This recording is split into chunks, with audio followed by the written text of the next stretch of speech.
Okay, everybody, this is part two of day 101. Day 101. 101 Dalmatians. Okay, so going back to I called. They're like, oh, you can't see him for 3 months. And so I said, no, I was in the emergency room on Saturday. The ER doctor said that he was expecting my call to call. Can you please go let him know that I'm the patient that he said that was calling to make an appointment to come see him? And so she's like, yeah. She puts me on hold. She comes back. She's like, we can see you at 10 o'clock this morning. And she's like, can you make it? And I'm like, yeah, I'm coming. I'm on my way. And so I get there and I'm already running a fever. And he ends up putting me on the schedule as his very first patient the very next morning. And come to find out after the fact, he told me that I was on the verge of going septic. And if he would not have got it out when he did, I would have died because it was rotting in my chest. And if he wouldn't have got it out when he did, I would be dead. So God just put me, like Godspeed right at the top. And I got to have that surgery and got it taken out. And I also didn't have the copay. And it was treated as an elective surgery. So if I didn't have the copay, they were going to take me off of the schedule for the next morning. And it was like $1,600.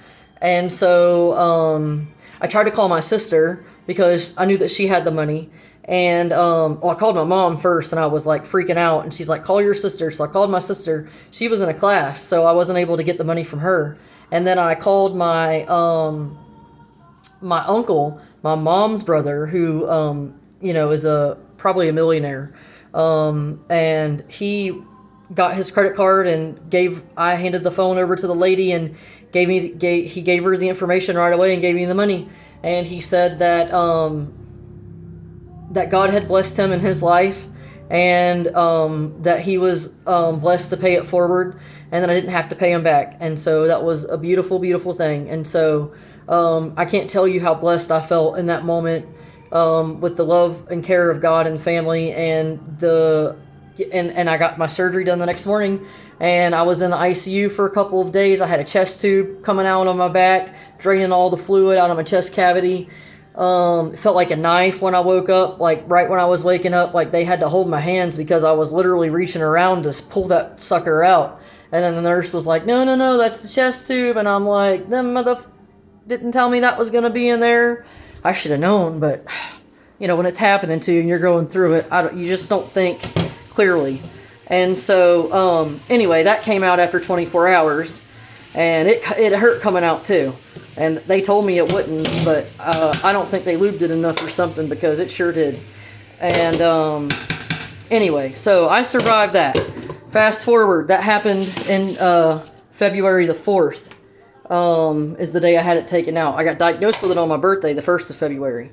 And anyway, and then in December of that same year, November, I found out that I was having my baby. I was pregnant with my Hezekiah. I found it November the 17th, 2014. And then my mama was living with me. She was got put on hospice a week after that. And then she died 2 weeks after she went on hospice. So 3 weeks, well, a little bit longer than. So she died on December the 21st, the first day of winter. And she was on hospice for a couple of weeks before she passed away. But so she got to kiss my belly and tell my mama, my baby, that she loved it and and all that. But anyway, so I was trying to talk about grief and being lonely. Like that was such a lonely time of my life when I was pregnant, real sick. I had hyperemesis gravidarum. I was puking 40 times a day with my baby. I had to get a PICC line put in. I had 11 inpatient admissions from November till March. It was a really, really rough pregnancy. And had to go to the emergency room over 100 times to get potassium and fluids because I was so dehydrated and I was having heart arrhythmias. It was a very scary time and it was a very lonely time. I lived down in Orlando and we didn't have any family down there. My sister lived in Wyoming and my brother lived a few hours away. And so there was no one there and it was just me, and mom was gone and my best friend was gone and my other best friends didn't live close enough to be there for me. and it was a very very lonely time in my life. And so since then, I'd have to tell you that, and then COVID, and then we ended up moving back closer to family, and then COVID happened, and so and I started working from home. I had lost my job. We had lost our house. My husband had lost his job. Like, we had no insurance while we were pregnant, and then my OBGYN wanted to drop me while I had a PICC line. And and then that's another story for another day, y'all, because God was woven all in there too, all in it. And so there are just times in my life when I can tell you, looking back, that I know that there's a God, and He has been there for me, and I feel like I'm not special, and that He's been there for all of us. And if we can just, remember those times, write down those times, and remember that He shows up for those that He loves and that love Him. And even though you might be struggling right now, just talk to Him. And He will talk to you in some way. There are signs everywhere, whether you feel it or you see it, or somebody else touches you or helps you, or He just shows up through people more than anything. But going back to mental health and all that, like loneliness and all that, like, and then COVID happened, and then I was working remote, since 2014, I've been remote working from home. And so you go from an office setting to that, and then it was just very lonely. And so, like, I feel like during all that isolation time and all that time away from people, and then COVID and having the small babies and trying to stay away from people because you didn't know if COVID was going to get you and kill you, or your kid or your babies. And my babies were born in 2015 and 16. So they were, toddlers. And so I was just worried. And so we stayed away from people. And then, it really affects you, man. It affects you how you interact with people. I feel like I don't know how to talk to people like I used to, or I don't know. It's just different.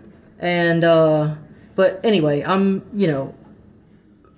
my mental health has turned around huge since all that happened, and I'm in a much better place today. And what I do know is that exercise helps just as good as medication. And I'm not saying that you don't. Some people really do have to have medicine. Some people have to have medicine and exercise. And some people can just exercise and turn it around. And I found that for myself, if I was working out a solid, 30 minutes to an hour, 3 or 4 days a week, my mental health did so much better. Felt happier, felt less depressed, less anxiety. And so that's one thing you can do for your health, that doesn't cost you anything except to go outside and go for a walk every day.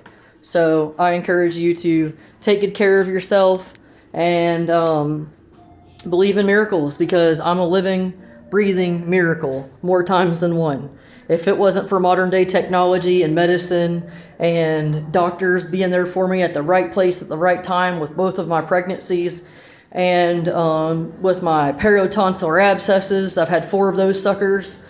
And with my sepsis that I had after my gallbladder surgery, and then also getting my gallbladder out because it was infected. I mean, there's just so many things where if it wasn't for modern day medicine, I'd be gone a long time ago. And so I'm just so grateful to God and to all the health care, and to all my friends and my family, and for great friends. Thank you so much, my girlfriend, for coming over here and spending time with us and bringing your family, Victoria. And take care of your friends, y'all, and call people and check on them, and let them know that you love them and that you care about them. And that's all I got to say today. Sorry this was such a long one, but I'm excited to make it to 101 Dalmatians. Peace, love, happiness, and Hakuna Matata.